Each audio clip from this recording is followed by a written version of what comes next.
Almost 10 सदियां, एक इंसान, एक पैगाम, लेकिन एक कौम जो चेंज होने पर तैयार नहीं, एक आवाज जो सदियों तक गूंजती रही मगर सुनने वाला कोई नहीं। ये जस्ट हिस्ट्री नहीं, ये इंसानी साइकोलॉजिकल का गहरा मुताला है। 950 साल ये जस्ट एक नंबर नहीं है, ये नस्लों का बनना और मिटना है। हम आज जो 15 सेकंड की एक रील कंप्लीट देखने का हौसला नहीं रखते, जो 2 मिनट के इंतजार पर एंग्शियस हो जाते हैं, क्या हम तसव्वुर कर सकते हैं कि कोई इंसान कंटिन्यूसली 950 साल तक बगैर रुके, बगैर मायूस हुए दावत ए हक को बुलंद करता रहा? कुरान ए करीम की सूरह अंकबूत आयत 14 में अल्लाह फरमाता है, बस वह उनमें 950 साल लेकिन उस जर्नी का हासिल क्या था? हिस्ट्री बताती है कि नूह अलैहिस्सलाम की सदियों की पुकार के जवाब में मुट्ठी भर लोगों के सिवा किसी ने लब्बैक न कहा। इवन आपका अपना बेटा, आपकी अपनी अहलिया इस दावत ए हक की अगेंस्ट रहे। क्या यह जस्ट सब्र था या इसके पीछे कोई ऐसी गैबी ताकत और बसीरत थी जो नूह अलैहिस्सलाम को डेली एक नए पैशन के साथ उन लोगों के सामने खड़ा कर देती थी? नूह अलैहिस्सलाम की कौम में शिर्क अचानक पैदा नहीं हुआ। इससे पहले एक लॉन्ग टाइम ऐसा गुजरा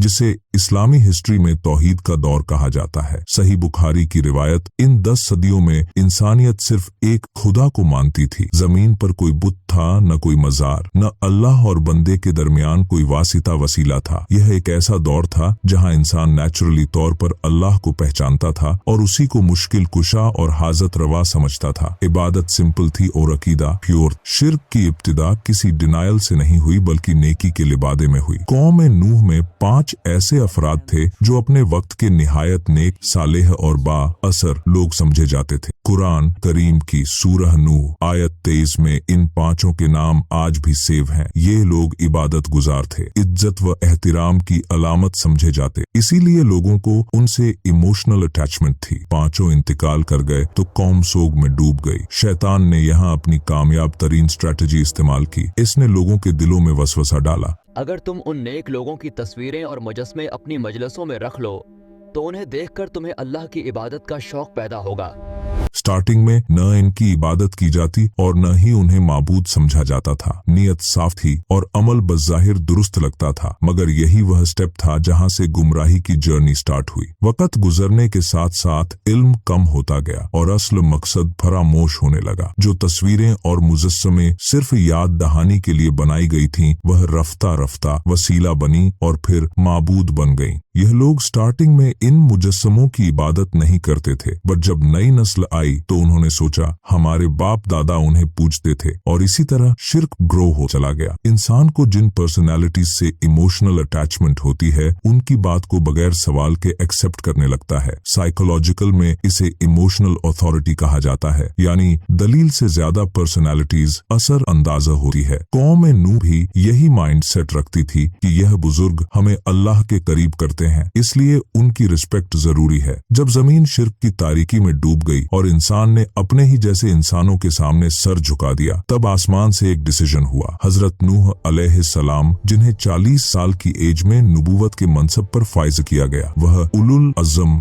रसूलों में से पहले हैं। हजरत नूह का पैगाम कोई कॉम्प्लेक्स फिलॉसफी नहीं थी। वह अपनी कौम के दरमियान खड़े हुए और एक ऐसी सदा बुलंद की जिसने ईवानों में लर्जा तारी कर दिया, ऐ मेरी कौम, अल्लाह की बंदगी करो, उसके सिवा तुम्हारा कोई माबूद नहीं। उन्होंने जन्नत की बशारत दी और उस होलनाक अंजाम से डराया जो शिर्क की सूरत में इंसानियत का मुकद्दर बनने वाला था। स्टार्टिंग में कौम ने इस दावत को सीरियस नहीं लिया, मगर जैसे जैसे नूह की बात वाज़ेह होती गई, मुखालिफत भी बढ़ती चली गई। स्पेशली कौम के सरदार और बा असर लोग इस पैगाम से खौफजदा हो गए, क्योंकि तौहीद उनके इक़्तिदार और असर व रसूख के लिए खतरा बन रही थी। इन सरदारों ने पब्लिक को वर्गलाना स्टार्ट कर दिया। उन्होंने नूह को एक आम इंसान करार दिया, उनकी नीयत पर शक डाला और यह तासुर दिया कि अगर यह हक होता तो हम जैसे बड़े लोग सबसे पहले मान लेते। यूं सच को दबाने के लिए झूठे प्रोपगंडा का यूज किया जाने लगा। हजरत नूह ने दावत का हर वह रास्ता अडॉप्ट किया जो एक इंसान सोच सकता है। कुरान करीम की सूरह नूह आयत 5 से 9 गवाही देती है कि उन्होंने रात को पुकारा, दिन को पुकारा, कभी आम पब्लिक गैदरिंग में आवाज दी तो कभी तन्हाई में जाकर समझाया। कौम के सरदारों ने अपनी उंगलियां कानों में ठूंस लीं और अपने ऊपर कपड़े ढांप लिए ताकि हक की आवाज उनके कानों तक न पहुंचे। अशराफिया का एतराज यह था, तेरे पीछे तो मुआशरे के घटिया और गरीब लोग चल रहे हैं। उनको अपने पास से हटा दो तो हम बात करेंगे।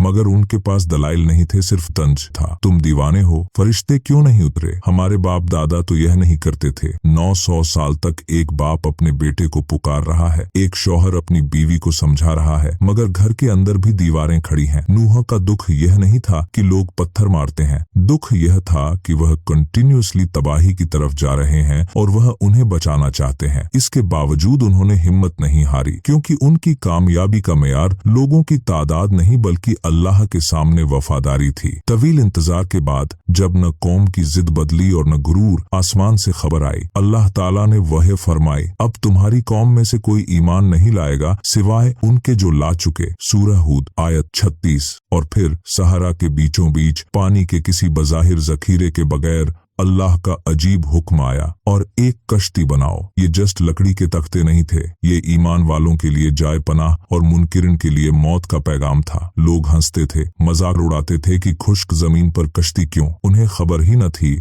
कि जमीन के नीचे और आसमान के ऊपर पानी के पहरेदार सिर्फ एक इशारे के मुंतजिर हैं। सहरा की तपती धूप में लकड़ी पर ज़र्ब लगने की आवाजें गूंज रही थीं। ये कोई मामूली लकड़ी नहीं थी, ये टीक के वो दरख्त थे जिन्हें खुद हजरत नूह ने बरसों पहले अल्लाह के हुक्म से लगाया था। ये कश्ती कोई छोटी बोट नहीं थी, ये तकरीबन 300 क्यूबिट्स लंबी, 50 क्यूबिट्स चौड़ी और 30 क्यूबिट्स ऊंची एक दिवाहिकल इमारत थी। इसमें 3 मंजिलें बनाई गई थीं। सबसे निचली मंजिल वहशी जानवरों के लिए, दरमियानी इंसानों और खुराक के लिए और ऊपरी मंजिल परिंदों के लिए। कौम के सरदार पास से गुजरते तो कहे लगाते थे। वो कहते, इस खुश्क जमीन पर जहां दूर दूर तक पानी का निशान नहीं, ये कश्ती क्या रेत पर चलेगी?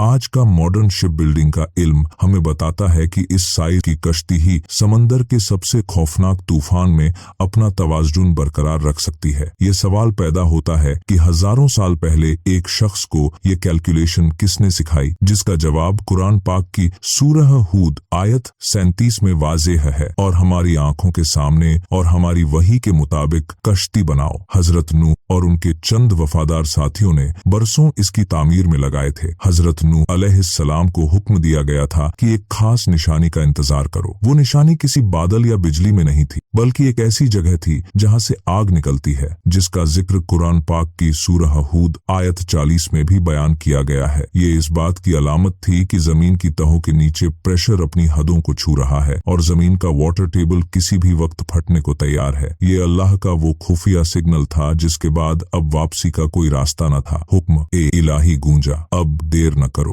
नूह अलैहिस्सलाम ने पुकारा, इसमें सवार हो जाओ। अल्लाह ही के नाम से इसका चलना और इसका ठहरना है। इस अजीम उशान कश्ती में सिर्फ 80 के करीब इंसान सवार हो रहे थे, जो 950 साल की मेहनत का समर थे। उनके साथ जानवरों के जोड़े अपनी फितरी बेचैनी के साथ अंदर दाखिल हो रहे थे। बाहर अब भी वही काफिर खड़े थे, वही तंज, वही कहे। वो अब भी समझ रहे थे कि ये महज एक दीवाने का वहम है। ये तारीख का वो वाहिद सफर था जिसका कोई कप्तान नहीं था, कोई नक्शा नहीं था और न ही कोई मंजिल मालूम थी। इसका वाहिद सहारा अल्लाह था। जब आखिरी शख्स ने कश्ती में कदम रखा और भारी दरवाजे बंद हुए, कैसी गरज पैदा हुई जिसने जमीन के सीने को चाक कर दिया। अब कुदरत का वो गुस्सा शुरू होने वाला था जिसकी मिसाल कायनात ने फिर कभी न देखी। हमने मूसलाधार बारिश से आसमान के दरवाजे खोल दिए और हमने जमीन से चश्मे उबाल दिए। ऊपर से गिरता पानी और नीचे से उबलता समंदर, दोनों का मिलाप हुआ और वो अजीम तूफान शुरू हुआ जिसने पूरी जमीन को अपनी लपेट में ले लिया। कश्ती लहरों के बीचों बीच निकल पड़ी, वो लहरें जो पहाड़ों जितनी बुलंद थीं। इस कयामत खैज मंजर में जहां पूरी तहजीब मिट रही थी, नूह अलैहिस्सलाम की नजर अपने बेटे कनान पर पड़ी। वो एक ऊंची जगह पनाह लेने की कोशिश कर रहा था। एक बाप का दिल तड़प उठा, ऐ मेरे बेटे, हमारे साथ सवार हो जा और काफिरों का साथ न दे। लेकिन कनान बोला,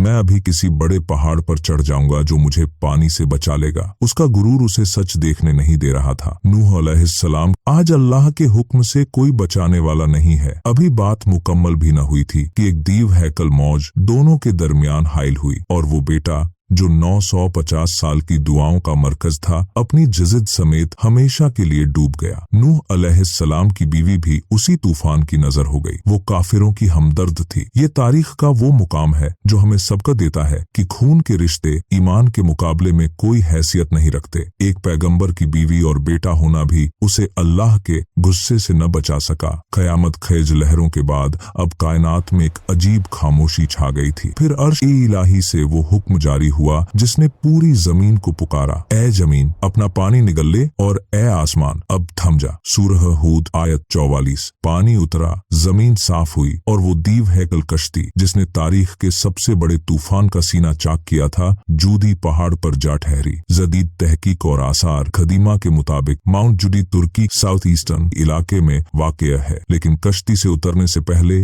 एक बाप के दिल में अपने डूबे हुए बेटे का दर्द जागा। नूह अलैहिस्सलाम ने पुकारा, ए रब, मेरा बेटा तो मेरे घर वालों में से था और तेरा वादा सच्चा है। तब अल्लाह का वो जवाब आया जो रहती दुनिया तक के लिए एक अब्दी कानून बन गया। ए नूह, वो तेरे घर वालों में से नहीं था, उसके अमल नेक नहीं थे। अल्लाह ने वाजह कर दिया जो रब का नहीं वो नबी का भी नहीं। यहाँ इंसानियत को बताया गया कि आखिरत के दिन कोई सिफारिश और कोई नसब काम नहीं आएगा सिवाय आपके अपने अमल के। 1900 की दहाई में कोलंबिया यूनिवर्सिटी के जियोलॉजिस्ट ने एक चौंका देने वाली ब्लैक सी डेलूज थ्योरी पेश की। उनकी तहकीक के मुताबिक तकरीबन 50% में मेडिटरेनियन का पानी एक अजीम दीवार की तरह गिरा और ब्लैक सी के पूरे इलाके को गर्क कर दिया। ये वाकया इतना बड़ा था कि उसने उस वक्त की पूरी इंसानी तहजीब को बदल कर रख दिया। दिलचस्प बात यह है कि नूह अलैहिस्सलाम के इस वाकये की गूंज सिर्फ इल्हामी किताबों में ही नहीं बल्कि दुनिया की कदीम तरीन तहजीबों में भी मिलती है। एपिक ऑफ गिलगेमेश और कदीम सुमेरी रवायतों में भी ऐसे ही एक अजीम तूफान का तज़किरा है जिससे इंसानियत को कश्ती के जरिए बचाया गया। ये इस बात का सबूत है कि ये वाकया इंसानियत की कलेक्टिव मेमोरी का हिस्सा है जिसके असली हकाइक वक्त के साथ बदल गए, लेकिन कुरान ने उन्हें अपनी असल शक्ल में महफूज रखा। उलमा और साइंसदानों के दरमियान ये बहस आज भी जारी है कि आया ये तूफान आलमगीर ग्लोबल था या सिर्फ उस इलाके के लिए जहां कौम ए नो बसती थी। लेकिन जब साइंस इन हकाइक की तस्दीक करती है तो ये इस मोजज़े की सच्चाई पर मुहर ए तस्दीक सब कर देती है। आज हजारों साल बाद जब हम ये किस्सा सुन रहे हैं, हमें खुद से एक सवाल करना है, हम किस तरफ खड़े हैं? क्या हम नूह की उस कश्ती में हैं जहां हक है, सादगी है और बंदगी है, या हम उन सरदारों के गिरोह में शामिल हैं जो अपनी अना, अपने माल और अपनी सोशल पोजीशन के नशे में अंधे हो चुके थे? अपने गिरेबानों में झांके, कहीं हमने भी तो अपने दौर के वद और सुआ बुत नहीं बना लिए? कहीं हमें भी अपनी मटेरियल सिक्योरिटी और बैंक बैलेंस पर वही भरोसा तो नहीं जो कनान को उस पहाड़ पर था? याद रखिए, जब अल्लाह का फैसला आता है तो कोई ऊंची इमारत और कोई पावरफुल पोजीशन आपको बचा नहीं सकता। अगर हजरत नूह अलैहिस्सलाम की जिंदगी का ये सफर आपके दिल को छू गया है और इससे आपको कुछ नया सीखने को मिला है तो इस वीडियो को लाइक जरूर करें। आपका एक लाइक इस पैगाम को ज्यादा लोगों तक पहुंचाने में हमारी मदद करता है। अल्लाह हम सबका हामी व नासिर हो। मिलते हैं अगली वीडियो में। अल्लाह हाफिज।